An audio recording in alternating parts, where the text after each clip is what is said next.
Oh, kok meriah men, poso-poso kok kuat bengok-bengok. Emang kalau waktu jam pulang kayak gini, Bu. Oh, Bentar gitu. lagi pulang, iya.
Oke ya. Yang ketiga siapa? Yang kedua Iman Farid. Ki sing siji gak ketok rek. Sopo iku siji mau? Ini yang satu, ini Vinda yang share. Kemudian Iman kelihatan kepalanya. Yang satu tadi siapa? Gak ketok iku. Ayo rek, cek ndang mari. Saya, Bu. Oke, nah ini baru kelihatan. Oke ya, aku absen ya. 1, 2, 3. Ya Allah, kesuwen aku rek.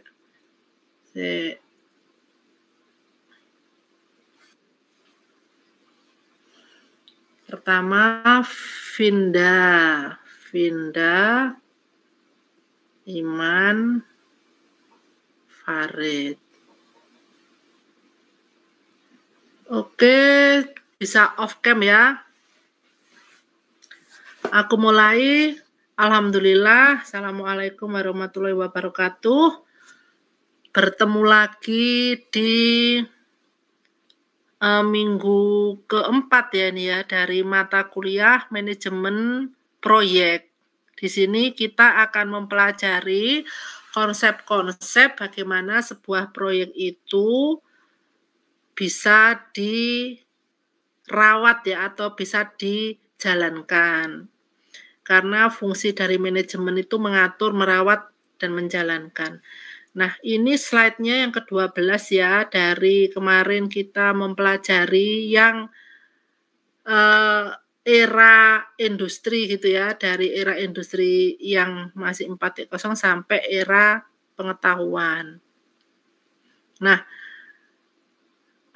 supaya connect dengan yang kemarin, kita bisa membuat salah satu tag ya, atau kita bisa menotifikasi bahwa pada saat ini kita bisa menciptakan industri yang berbasiskan ilmu pengetahuan, sehingga hasil pemikiran orang itu ternyata bisa menjadi konsumsi dari sebuah industri pemikiran. Nah, ini yang kemudian ya, fenomena ini kalau aku giring ke arah realitas supaya mungkin gambarannya lebih jelas, maka aku bisa mengatakan bahwa ada contoh ketika kita bisa membuat industri yang berbasiskan knowledge atau berbasiskan pola pemikiran atau berbasiskan ilmu pengetahuan, yaitu ketika kita mendevelop, jadi yang kita develop itu bukan barang, tetapi yang kita develop itu adalah kemampuan dari orang. Jadi subjeknya bukan pada perangkat kerasnya, tapi pada perangkat lunaknya atau pemikirannya, atau kita bisa bilang soft skill-nya. Nah, apa yang kemudian melandasi hal tersebut? Nah, ini bisa dilihat ya, ada banyak perintah dan kontrol pemikiran yang dapat ditemukan dalam teori teknis dasar manajemen proyek. Ini kalau nanti aku breakdown lagi bagaimanakah yang kita sebut sebagai kontrol pemikiran atau pengendalian pemikiran ya. Dalam masyarakat pasca industri, gelombang ketiga atau masyarakat pengetahuan, pendekatan yang orisinil dan mekanistik ini terlihat ketinggalan zaman. Jadi model yang berhubungan dengan perangkat atau peralatan yang mekanis ya, itu terlihat ketinggalan zaman. Jadi sudah kemarin kalau pakai alat atau pakai mekanik atau pakai mesin itu sudah kemarin. Singkatnya, teori manajemen proyek saat ini harus memberikan prioritas lebih tinggi pada proses manusia. Proses manusia itu sisi lembut manajemen proyek ya. Lembut dalam artian sesuatu yang tidak bisa kita lakukan dengan perangkat keras. Dan tidak hanya fokus pada aspek struktur teknis atau sisi kerasnya seperti alat perencanaan, penjadwalan, dan pengendalian. Jadi ada yang menarik ketika kita membicarakan pasca industri gelombang ketiga, di mana kita mendapatkan ada sebuah masyarakat yang bisa membangun industrinya dengan pengetahuan. Pengetahuan itu semacam mining gitu ya, semacam menjual ide. Nah, contohnya bagaimana nih? Contohnya. Nah, ini yang sulit itu kan menemukan contohnya. Kok bisa ide atau gagasan itu dijual atau kalian menjual barang abstrak? Nah, ini ya. Ada yang menjual barang abstrak. Ini slide selanjutnya ada nggak, Mas? Next. Oh, Vinda ya. Vinda slide selanjutnya. Nah, berarti baru ini aku beri clue aja ya. Jangan 12, masih 12. 12, Mbak. Kembali ke 12 sebelumnya. Nah, aku cuma mau cerita. Ketika kita ngomong bahwa apakah ada proyek yang kemudian yang disasar itu orang, pemikiran orang, bukan benda. Nah, ini kalau kamu melihat kepada sekarang ini, yang kita sebut sebagai konsep penambangan data atau data mining dari behavior-nya orang atau dari kebiasaannya orang ketika dia melakukan searching atau melakukan pencarian di beberapa situs. Nah, nanti yang kita jual itu bukan barang. Yang kita jual adalah pola perilaku orang berdasarkan time series. Time series itu waktu pengamatan tertentu, karena itu kita sebut proyek. Kalau kamu pengen bukti atau pengen sesuatu yang kelihatan nggak abstrak-abstrak banget seperti ceritaku, kita bisa lihat bahwa Google itu menjual yang namanya data yang bisa menginformasikan tren saat ini. Berarti data tren saat ini. Data tren itu bentuknya apa? Bentuknya informasi. Kamu kalau mau membeli untuk pengamatan informasi di Google, dia terima. Nah, nanti setelah ini kita setelah selesai slide ini kita nanti membahas teori-teori yang membahas proyek-proyek yang fenomenal baik di Indonesia maupun di dunia.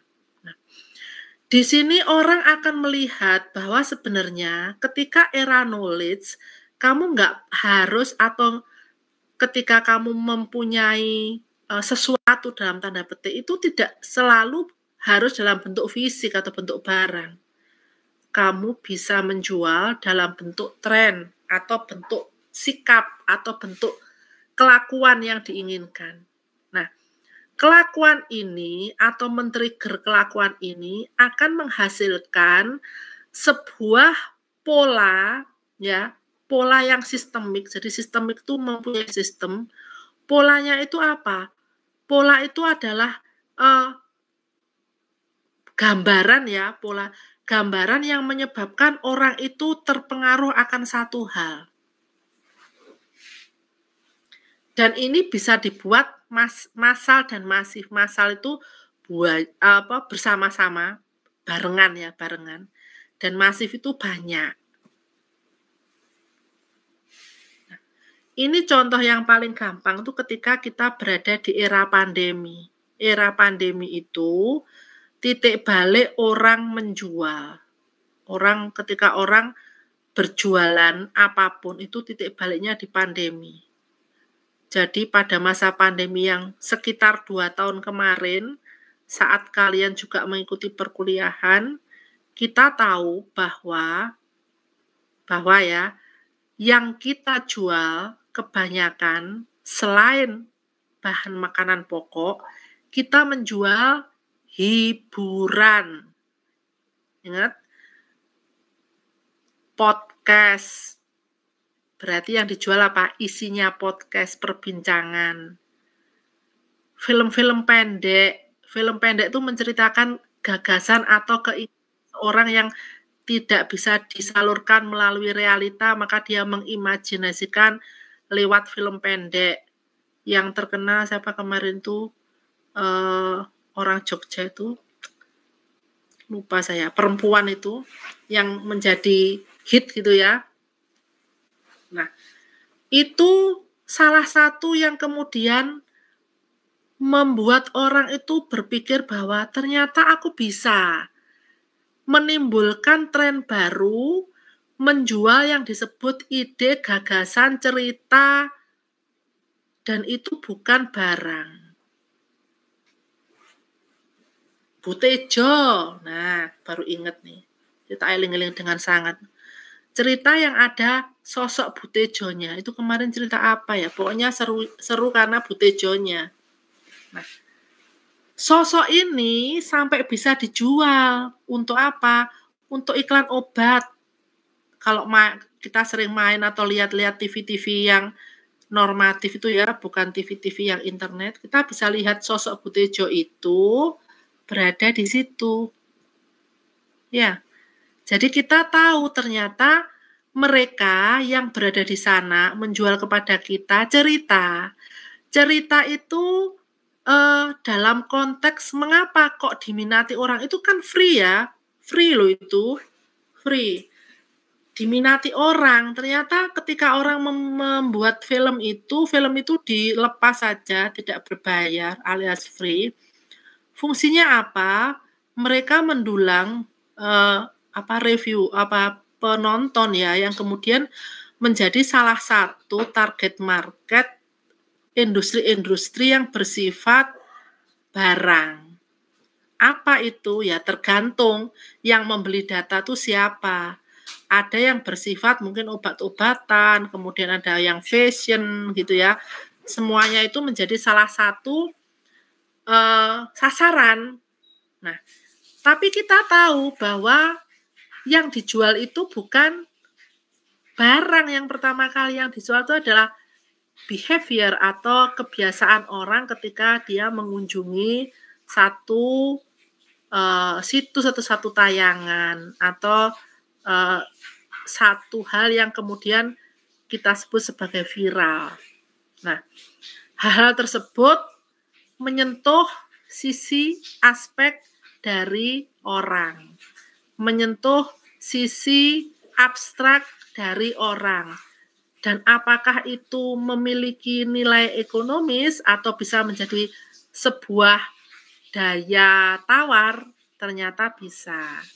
Dari data tersebut, maka orang akan bisa membuat sebuah kampanye marketing gitu ya. Bagaimana caranya menjual sesuatu. Nah, sesuatu itulah yang kemudian kata-kata sesuatu lah yang kemudian diisi dengan berbagai hal yang akhirnya bermuara ke keuntungan. Jadi ternyata industri yang kemudian memberikan keuntungan meskipun dia menjual bukan barang, itu adalah industri-industri yang bersifat memperkaya perasaan atau pikiran ya.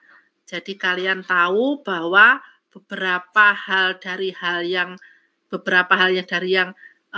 hype ya atau yang lagi ini menjadi titik popularitas dari sebuah barang atau sebuah sistem itu apabila ternyata dikenal oleh masyarakatnya. Sehingga kalau kalian mengamati siapa yang paling masif berada di penjualan dengan knowledge itu adalah ketika orang Korea membuat drakor. Itu knowledge, itu bisa mempermainkan perasaan orang.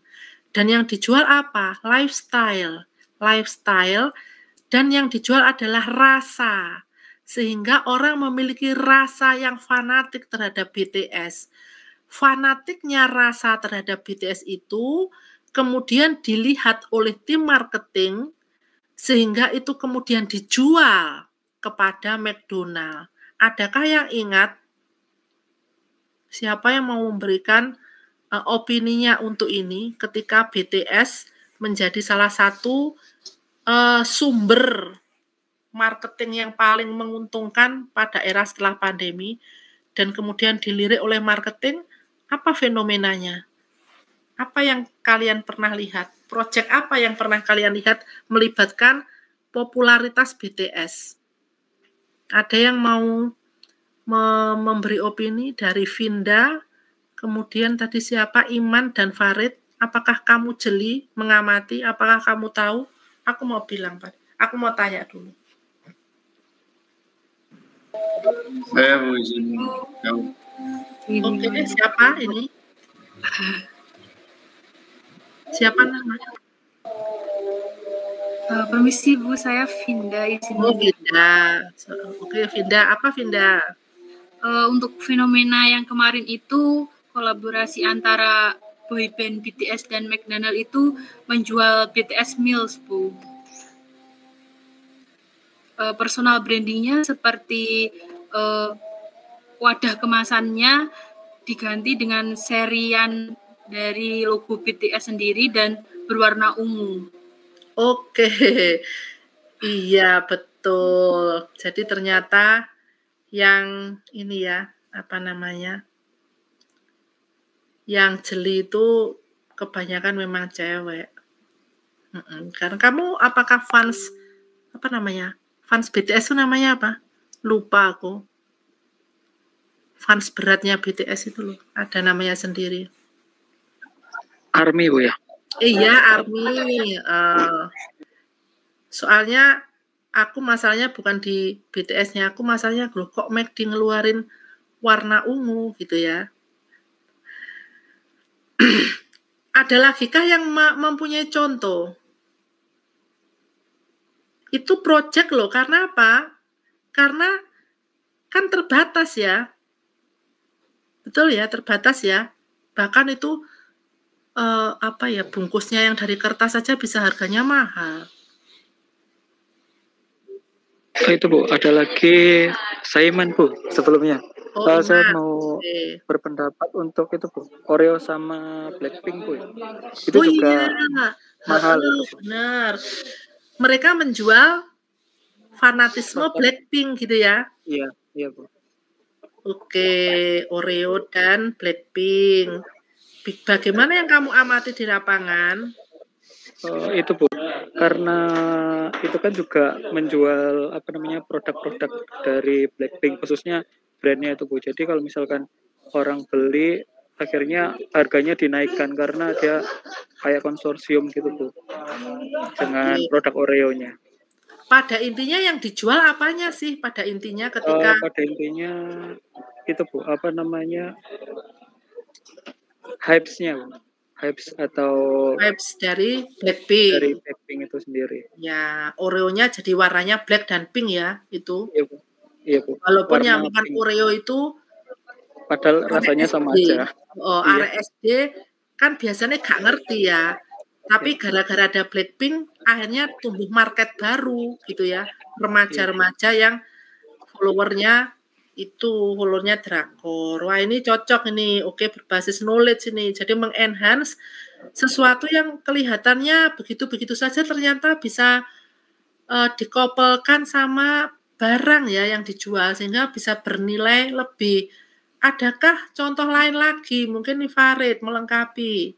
Kalian punya contoh? Adakah yang punya contoh? Wah. Farid, halo Farid. Ya Bu, saya mungkin sama kayak Vinda tadi Bu, cuma Oleh. cuma ya udah dijawab ya udah Bu. Ya mungkin Oleh kudu ana siji maneh. kesempatan berikutnya aja Bu, saya soalnya nggak Kesempatan ngikuti sama. berikutnya. Oke. Oke, Farid mau di kesempatan berikutnya. Oke, kita next Vin. Lanjut, next slide. Nah, sifat dan kehidupan proyek ya. Jadi ada sifat dan kehidupan proyek. Kalau sifat itu berarti tipe proyek bagaimana gitu ya. Kemudian kalau kehidupan itu berurusan dengan bagaimana sih proyek itu dijalankan. Nah, ini aku punya contoh dari sesuatu yang fenomenal, legend ya, legend itu karena hasilnya yang legend. Proyek modern dimulai dengan proyek Manhattan, di mana proyek ini untuk membangun bom nuklir pertama di dunia. Jadi proyek Manhattan tidak pernah berhenti menjadi sumber inspirasi. Aku jamin kamu kalau ndak ikut manajemen proyek ini, kamu ndak tahu proyek Manhattan. Ya, pernah ngebayangin? Farid? Tidak Halo Bu. Farid? Oke. Berarti jatahmu nanti membahas ini dengan Vinda yang tukang ini. Kamu harus brus dulu. Ada proyek yang kemudian menjadi inspirasi seluruh dunia karena hasilnya atau efeknya itu benar-benar paten, yaitu proyek Manhattan. Proyek pembangunan, proyek yang membangun atau membuat bom nuklir pertama. Nah, di sini ada cerita yang dikemukakan oleh penulis yang ditulis pada tahun 97 ya, Bennis dan Biderman, menjelaskan bagaimana ada 2.100 ilmuwan plus keluarganya dan personel pendukung dikumpulkan di daerah pegunungan yang terpencil, ditawarin perumahan yang buruk menurut mereka, dan lingkungan kerja yang penuh rahasia dan jam kerja yang panjang. Nah, kalian boleh melirik Scientific American. Coba pindah ke situ supaya kita bisa mendapatkan gambaran apakah Manhattan Project itu. Nah, harus kita ingat ya, yang namanya project itu sesuatu yang berbataskan waktu, memiliki spesifikasi start dan stopnya, dan kemudian punya anggaran tertentu, serta punya tujuan tertentu. Kalau tidak punya tujuan tertentu, tidak diberi nama proyek. Bu. Apa? Halo? Saya mau bertanya nih Bang, masalah proyek sendiri ya. Gak oleh bertanya, kamu yang menjawab. Oke Bu. Iya, kamu bertanya, ya Bu. Terima kasih Bu. Iya, kalau kamu ingin mengambil jawaban atau menjelaskan ini, aku seneng. Sehingga mungkin pertanyaanmu bisa mendapatkan jawaban dari ini. Coba Vinda, tolong kalau bisa dibuka, kita jam ke lain layar ya. Kita pindah ke lain layar. Barangkali nanti Farid yang akan menjelaskan tentang satu project legend yang kita sebut sebagai Manhattan Project. Apakah itu gitu ya? Mengapa itu dibuat dan untuk apa? Jadi mengapa itu berarti why, untuk apa, tujuannya. For, what for ya, what for. Kita tunggu Vinda bisa membuka ini Manhattan Project.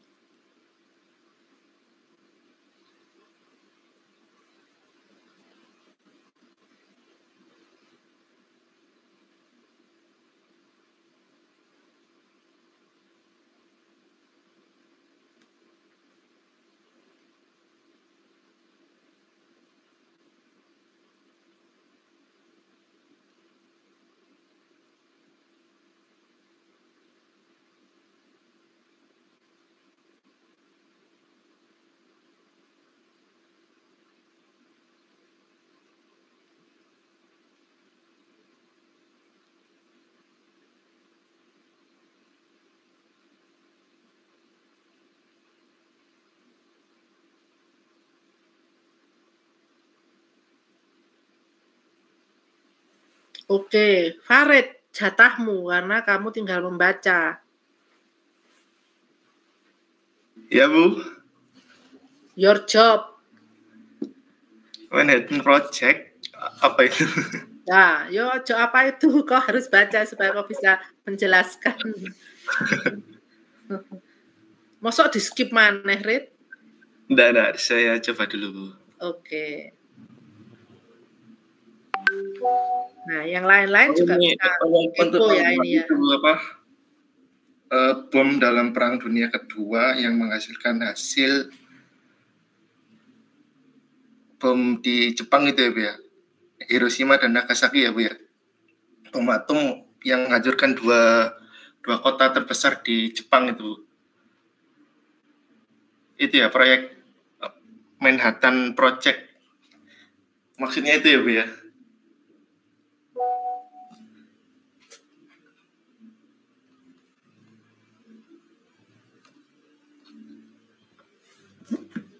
Halo, Bu. Halo, Vin? Hilang, Vin? Ayo, kita dengarkan Farid dengan cerita project atau proyek Manhattan, The Manhattan Project.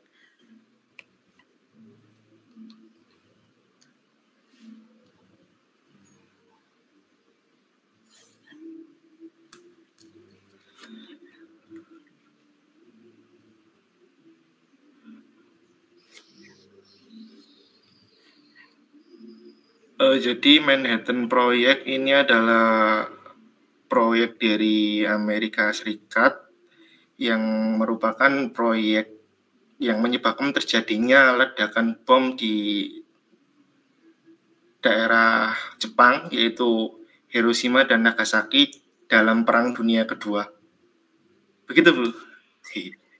Oke, teruskan dulu. Apa ceritane? Yang mungkin membunuh lebih dari 100.000 orang, Bu. Begitu, Bu. Ya, terus? Manhattan Project ini Herset itu apa ya artinya? lah wong kowe duwe HP ta. Coba kalau kamu baca sekilas tuh artinya apa? Ya intinya itu, Bu. AI-mu lo gawe AI-mu iku. AI otaknya digawe. Iso-iso.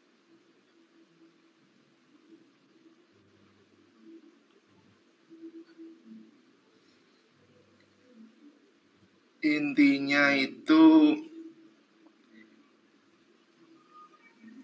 proyek yang membuat terjadinya bom di Nagasaki dan Hiroshima, Bu. Terus? Dalam Perang Dunia Kedua. Terus habis itu ceritanya tentang proyek tersebut apa? Ceritanya tentang proyek. Ketika terjadi proyek tersebut, apa yang dibikin sehingga maksudnya gini, dia bikin bom atom oke. Terus proyek tersebut tuh dimulai dengan cara bagaimana gitu. Sehingga hasilnya bom atom tadi. Proyek ini berjalan apa ya Bu ya? Terus saya Ada cari-cari nggak dulu. tulisannya? Coba yang lainnya. Ini soalnya ini layarku Vinda nggak kelihatan tulisannya. Entah kalau yang lain. Iya, Gimana yang lain? Kelihatan apa enggak? kelihatan Bu. Oke. Ayo Vin, kalau bisa ini enggak kelihatan.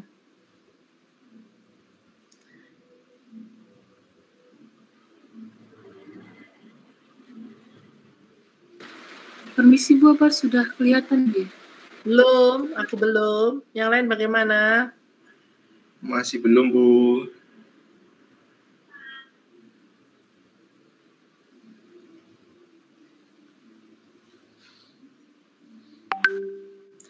Aku open lagi loh ya, tidak hanya Farid loh ya. Siapa yang mau membaca kemudian berpendapat.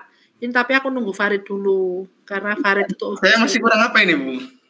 ya kurang banyak yang ceritanya. Masuk proyeknya cuma menutok menghasilkan bom atom. Lah Saya boleh baca artikel nggak Bu? Artikel yang Indo Bu. Hah? Saya boleh baca artikel yang Indo nggak Bu? Lho ya terserah lho wong Apa iki ya? ngono artikel iku jenenge Manhattan iku ya jenenge basa Inggris. Ya Nek Bu, jenenge jadi Wonokromo basa Indonesia. Lah Manhattan kon golek basa Indonesia. Oke.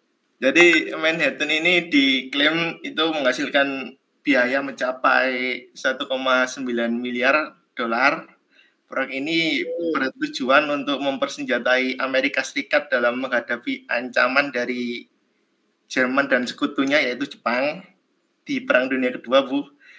Manhattan ini didesain membuat pelontar bom yang diberi nama Little Boy dan Fat Man. Oke, Bom Little ini Boy dan beroperasi Fat Man itu Ya. diletakkan di mana ketika terjadinya bom atom itu? Kamu tahu Mbak, kenapa kok membutuhkan pelontar?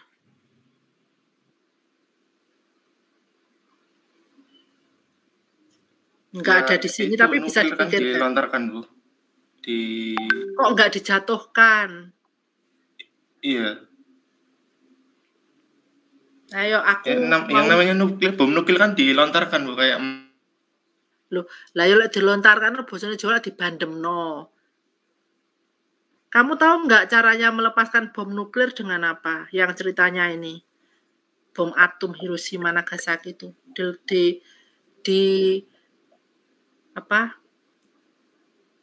ditaruh di Hiroshima Nagasaki dengan cara bagaimana?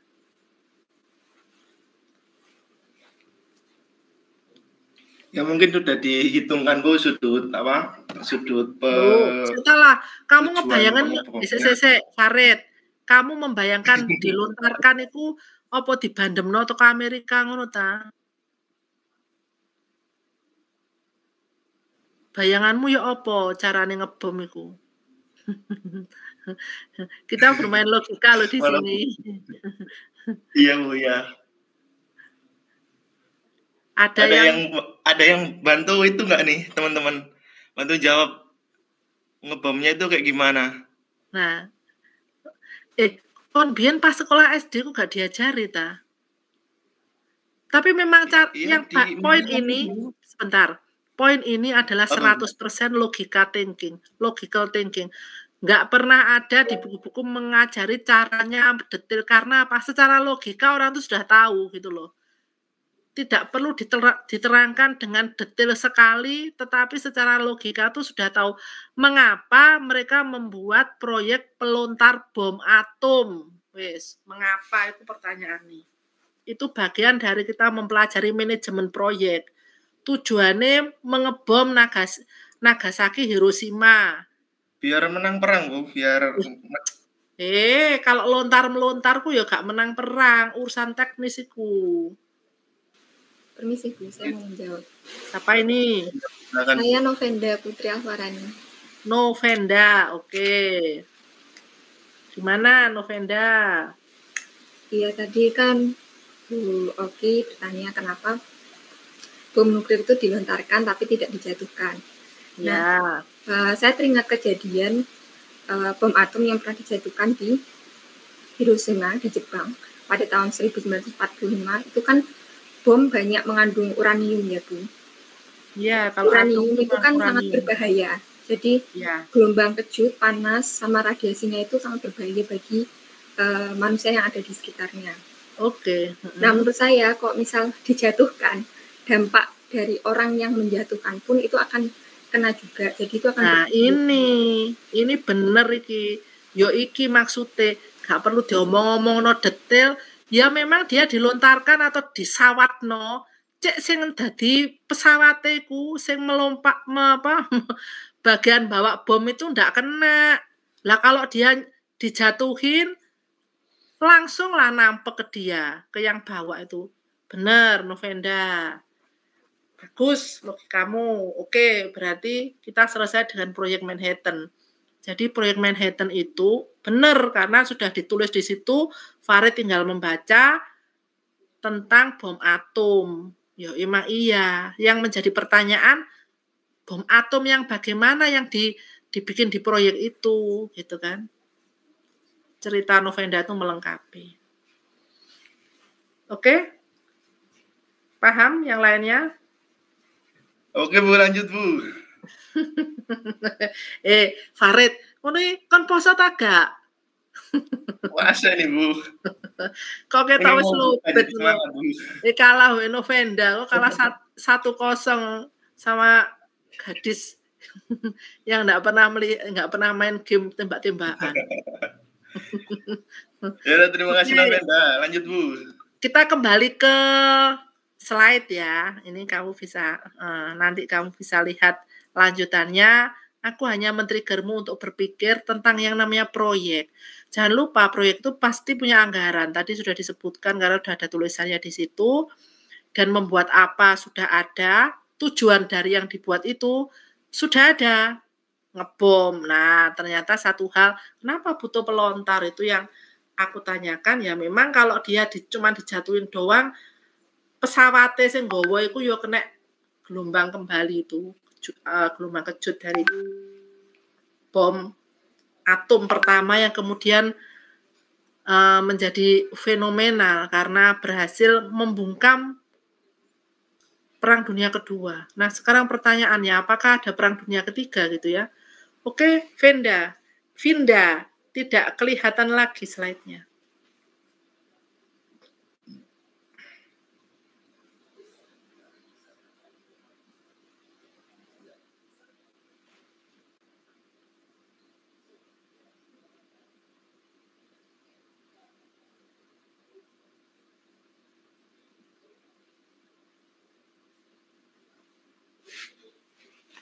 Nah, kemudian ada yang kedua. Jadi fenomenal yang berikutnya adalah proyek yang kemudian disebut PERT. Dikembangkan oleh Angkatan Laut Amerika pada tahun 58 untuk proyek pembuatan rudal Polaris. Nah, rudalnya tuh namanya seperti, kamu tahu nggak Polaris itu apa? Ada yang tahu Polaris itu apa? Nanti jangan seperti tetanggaku yang warungnya namanya Polaris. Lu Mas kok dijenengno Polaris apa? Iya Mbak, ben Pol Larise. Misi Bu Oki. Nah, siapa ini? Arasi Bu. Oh, Arasi. Gimana Arasi Jakarta? Apakah banjir? Wah, alhamdulillah enggak Bu. Aman, Ya. terkendali. Aman terkendali. Oke, tentang Polaris. Apa Arasi menurut yang kamu tahu? Kalau yang Polaris itu, kalau yang pernah saya baca-baca di artikel itu, ini Bu, kalau yang kalau teman orang-orang astronom tuh biasanya manggilnya bintang utara gitu Bu. Oke, jadi dia benar. Kayak untuk apa biasanya? Paling terang gitu. Biasanya untuk navigasi sih Bu. Navigasi ya. Iya betul, navigasi. Biar kalau untuk teman-teman yang dia mungkin dia di nakoda atau kerjanya offshore seperti itu. Oke, benar. Karena arah yang paling utara gitu, menunjukkan arah yang paling utara. Jadi semacam kayak pemandu langit gitu ya. kita ngomong tentang gugusan bintang-bintang yang kemudian menjadi alat navigasi, bahkan sampai sekarang gitu, bulan, bintang, bulan ya, kalau bulan sama matahari itu sebetulnya bintang gede ya, kalau Polaris itu bintangnya kecil-kecil tapi paling terang, menjadi bagian dari penanda waktu. Nah, ini pembuatan rudal ini diharapkan seperti Polaris, jadi bisa bisa ditujukan pada satu tempat. Nah, Polaris itu isinya apa saja? Oke, next slide. Pada PERT itu, PERT. Next slide, Vinda, 16, slide 16.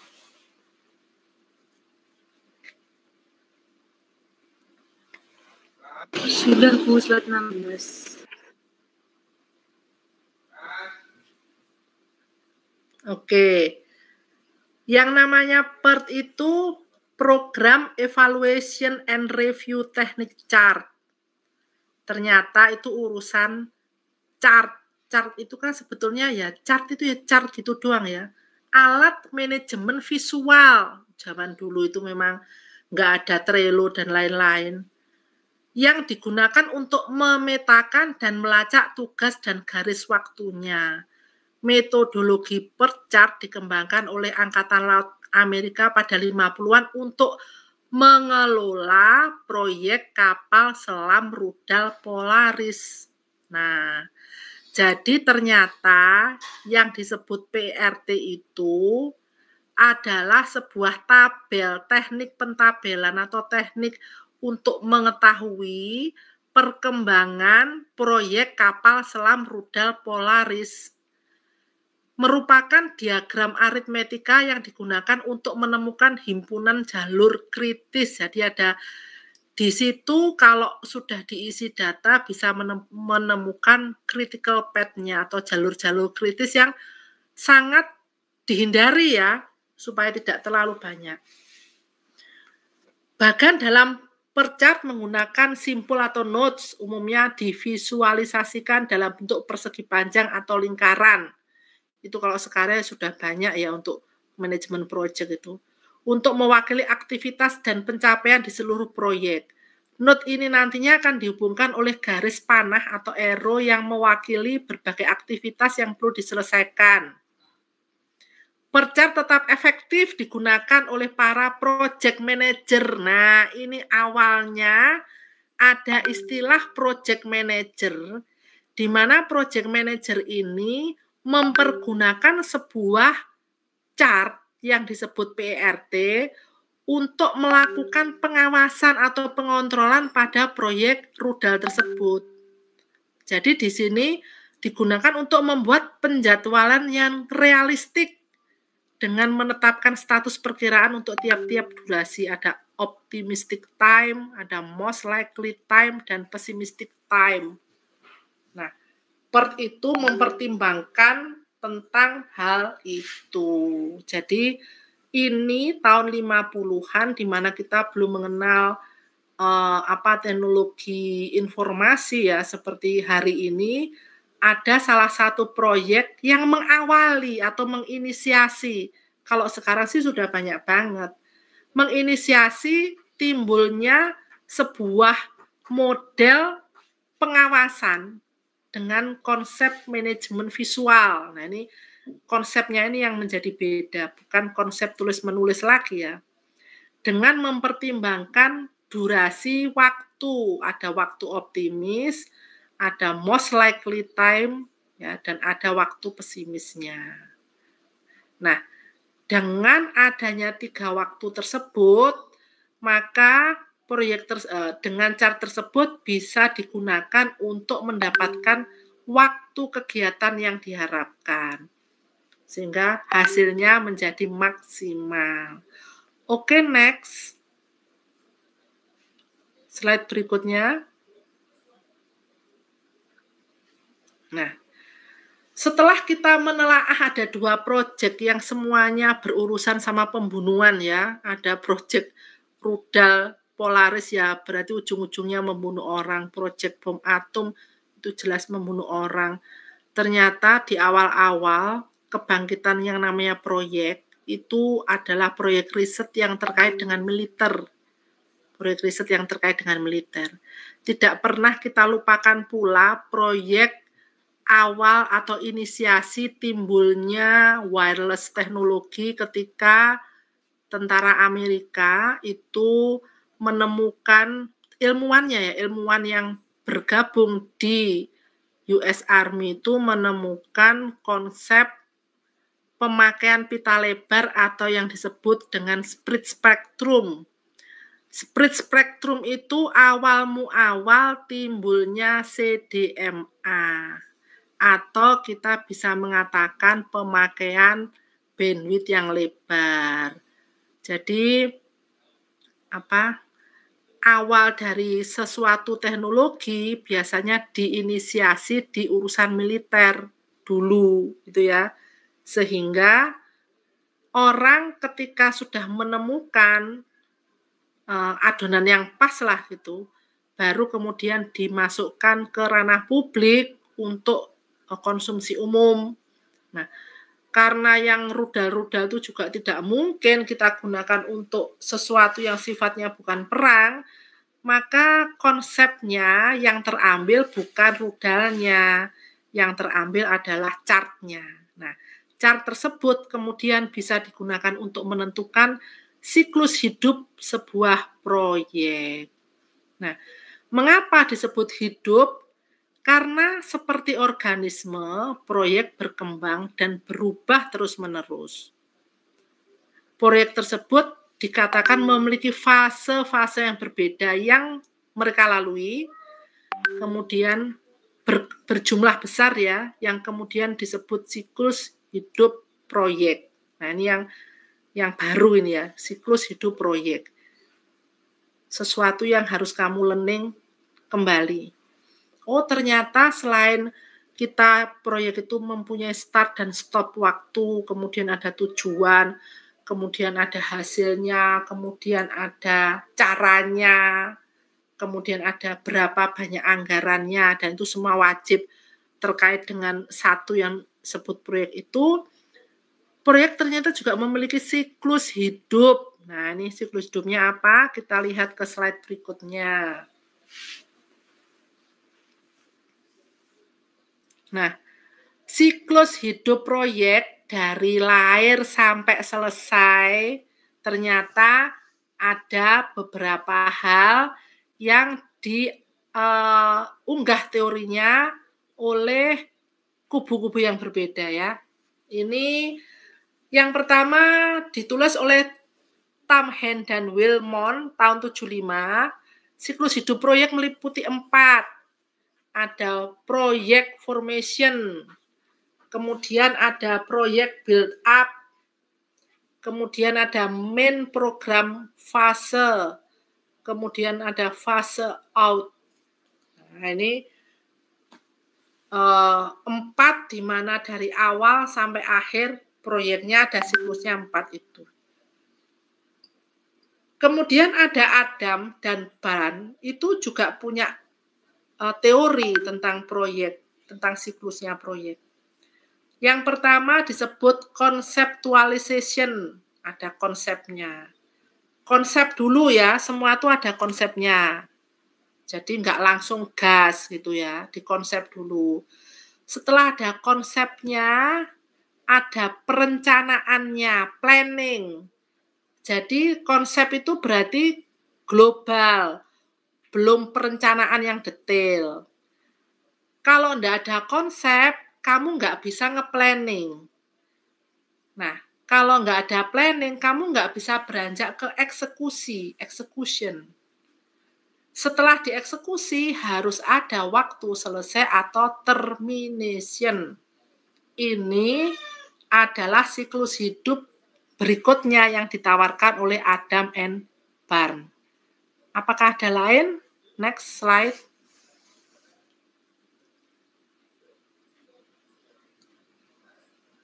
Nah, ternyata paling populer itu ya 4 fase, dua-duanya 4 fase menunjukkan hubungan linear antar fase. Linear itu berarti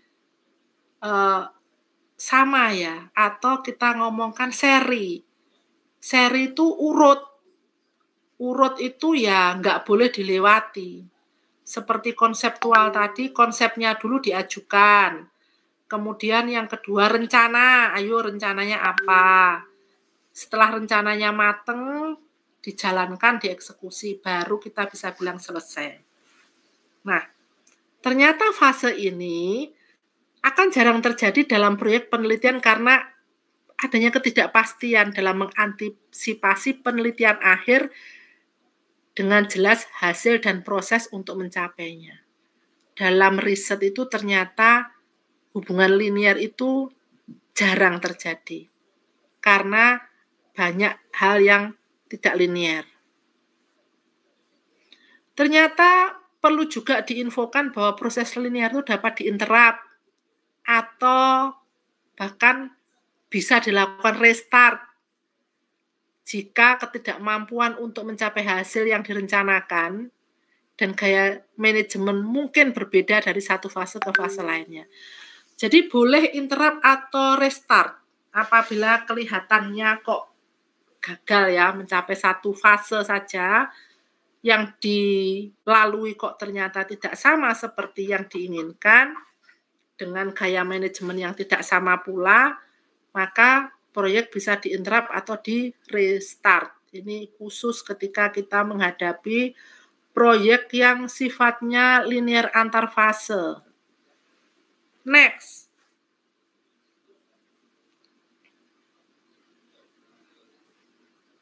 Nah, di pembahasan 4 fase tadi ya, fase penetapan tujuan awal yang telah dikonseptualisasikan secara tradisional, maksudnya secara tradisional tuh konsepnya dipikir oleh orang ya, telah mencapai kesepakatan mengenai tujuan utama yang jelas dan operasional untuk proyek tersebut. Jadi kalau biasanya itu konsepnya sudah selesai, maka goalnya atau tujuannya itu juga sudah jelas ya, serta bagaimana caranya mencapai operasionalnya untuk proses tersebut. Berdasarkan pendapat Christensen dan Greiner, mungkin akan menjadi kontraproduktif. Jadi kontraproduktif itu tidak produktif lagi jika semua peserta proyek dipaksa untuk menyetujui sebagai tujuan utama proyek yang sama. Jadi ternyata ketika kita berhadapan dengan model proyek linear yang memungkinkan pada salah satu fasenya itu kok gak sesuai gitu ya, sehingga butuh restart atau bagaimana, itu menjadi baik sebetulnya. Daripada kalau semua yang ikut proyek tersebut dipaksa untuk menyetujui tujuan utama proyek yang sama. Jadi intinya, kalau kamu itu dalam satu proyek, ada orang yang melihat ternyata ada kemungkinan lain dari proyek tersebut. Semula memang diarahkan untuk tujuan A. Ternyata dalam perjalanan ya, proyek tersebut kok rasa-rasanya tidak bisa A, tapi berubah ke B. Dan ketika ada orang mengatakan seperti itu, maka kita tidak boleh mengatakannya bahwa kamu harus tetap di A. Karena hal itu menjadi kontraproduktif, menjadi lebih tidak produktif. Karena tidak ada orang tidak lagi memperhatikan ada perbedaan yang memungkinkan menjadi berubah. Kalau proyek itu tujuannya kan sudah ditetapkan, harusnya tetap seperti itu. Lah kalau ada orang yang mengamati dalam prosesnya gitu ya, kemudian orang tersebut bilang, kalau nanti kamu teruskan bisa-bisa enggak tujuannya A tapi jadinya B. Terus kamu yang yang mendapatkan info tersebut bilang, wah nggak bisa dong, kita harus tetap fokus pada ini. Nah itu sebetulnya nggak boleh. Kita harus wait for a minute, atau kita harus melihat kembali, atau kita harus meriset kembali yang seperti informasinya tadi, atau harus merestart kembali, karena mungkin juga saat kita menjalankan proyek itu ada hal yang melenceng dari awal. Dan itu meskipun sedikit, ya, meskipun sedikit, nanti ketika pada fase kesekian, mencengnya itu atau melencengnya itu bisa menjadi sudut yang lebih besar. Nah, ini bayangannya begini, kalau kamu pengen mempunyai bayangan yang gampang. Coba kamu menggaris ya, satu garis sebagai garis utama, tegak 0,0.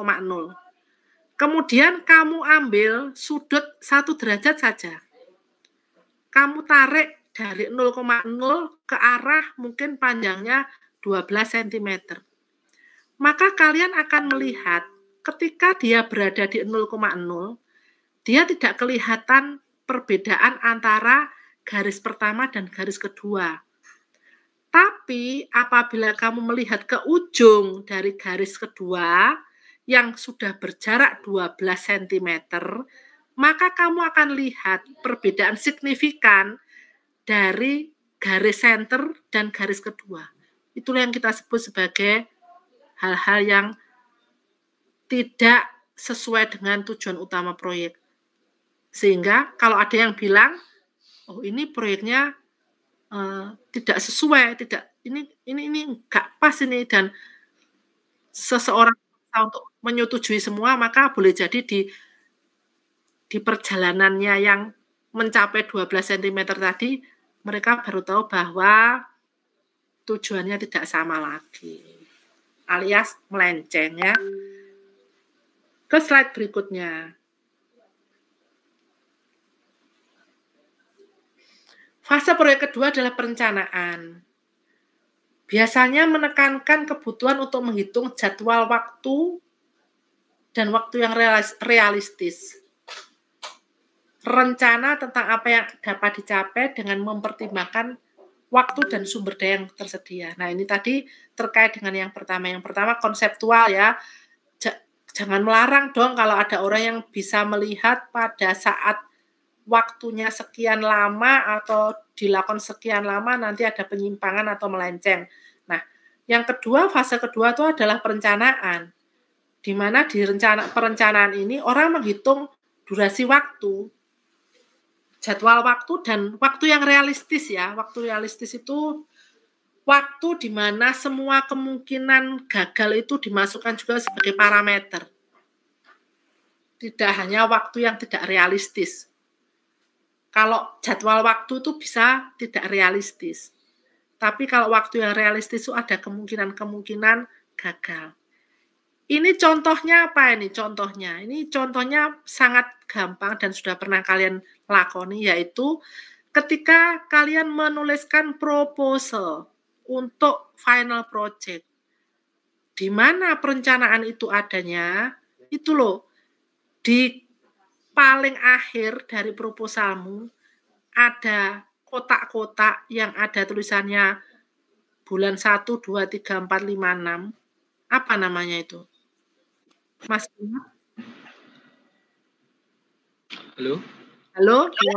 Namanya timeline gitu? Ya, timeline. Timeline dari waktu TA kita gitu ya. Ada pembuatan pendahuluan, kemudian pembuatan teori penunjang, itu kan kamu petakan. Bulan kesekian saya sudah selesai, itu kan targetnya dari proyekmu.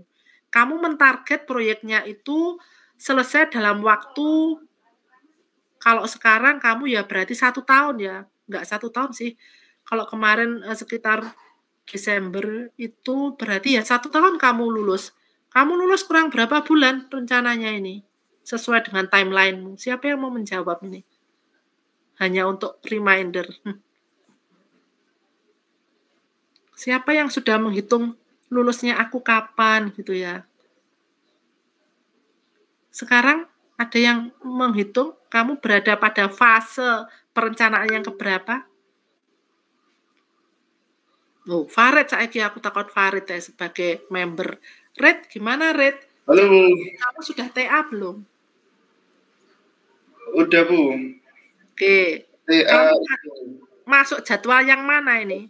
Ini dari untuk perencanaan. PA 2 Bu, akhir semester ini Bu. Oh, progres. progresnya. Ya, itu kalau dalam tabelmu yang kamu rencanakan yang timeline yang kotak-kotak itu masuk pada kotak keberapa? Kamu mendesain berapa kotak di situ? Ada 4 kotak, Bu. Oke, kamu sekarang masuk kotak keberapa ini? Kotak kedua. Oh, kotak kedua. Masih banyak dong 2 kotak lagi. Iya, masih banyak, Bu. Doain, Bu. Oke. Biar cepat selesai, Bu. Nah, karena perencanaan itu dibuat untuk memudahkan kalian menghitung target. Ada target kotak pertama, kemudian ada target kotak kedua. Kalau kotak kedua nggak nyampe target, dari kamu targetnya yang direncanakan di kotak kedua tuh sampai membuat bab 3, umpamanya seperti itu ya. Lah kalau kamu nggak bisa mencapai targetmu bagaimana? Itu akan merubah schedule-mu, bisa memperpanjang jadwalmu itu. Sehingga Trott pada tahun 98 di bukunya ya berargumentasi penetapan target yang dapat dicapai dan tujuan realistik itu membantu memastikan keberhasilan proyek. Jadi ada target yang bisa dicapai dan tujuan realistisnya itu sudah kamu deklarkan. Kalau itu kamu sudah tahu semua, maka itu akan membantu. Itulah yang membantu memastikan proyekmu berhasil. Tuh, fase kedua. Fase ketiga. Next slide.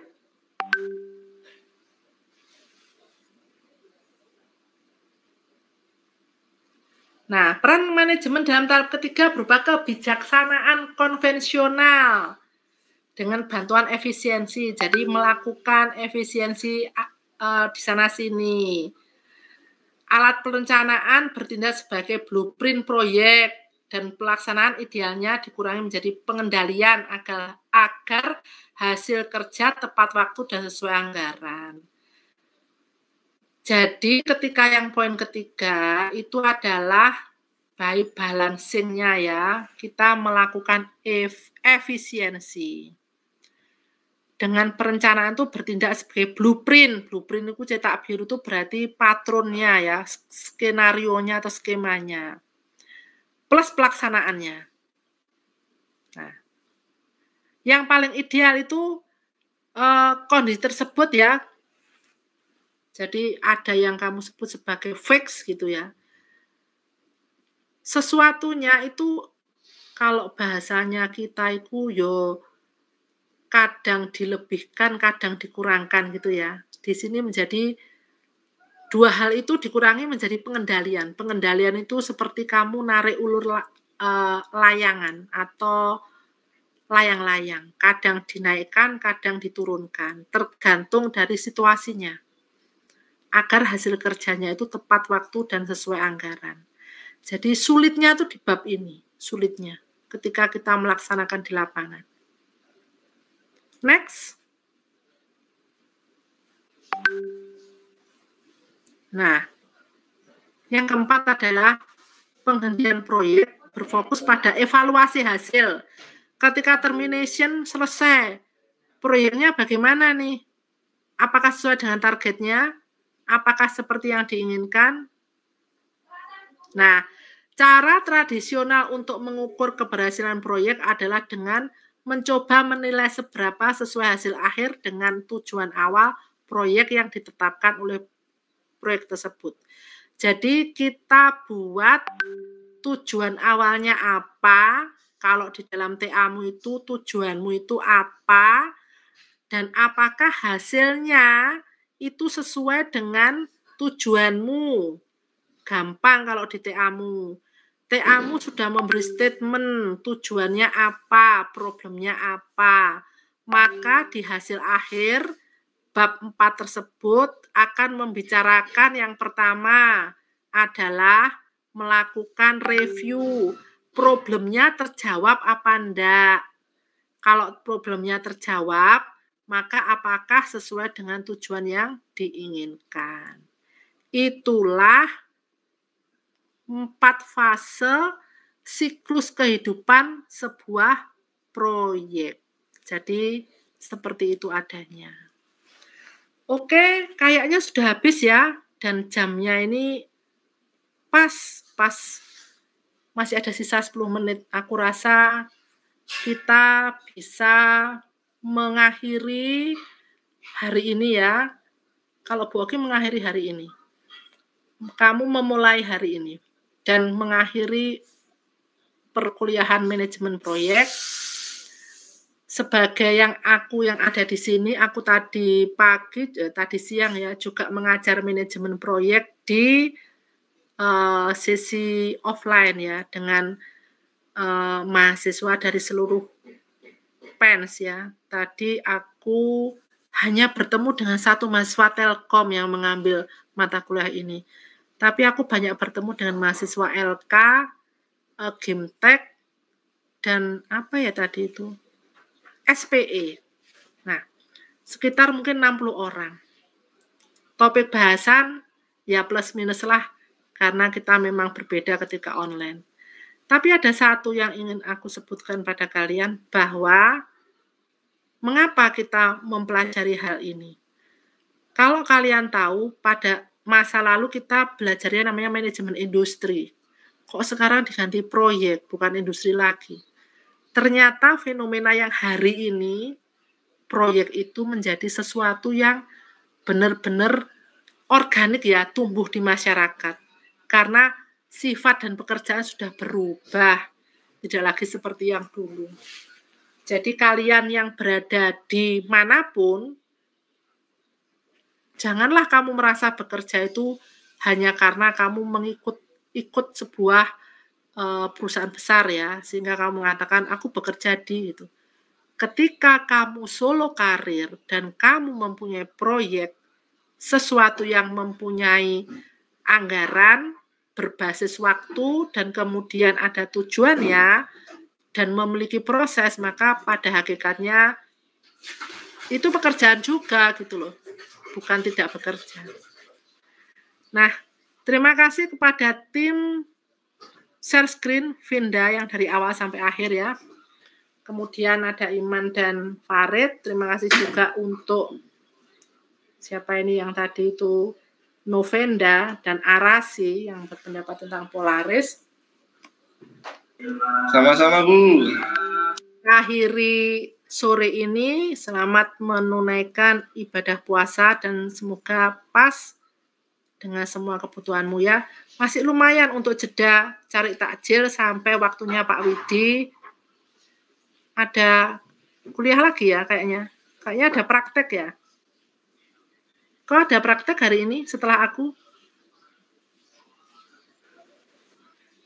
Ada Bu.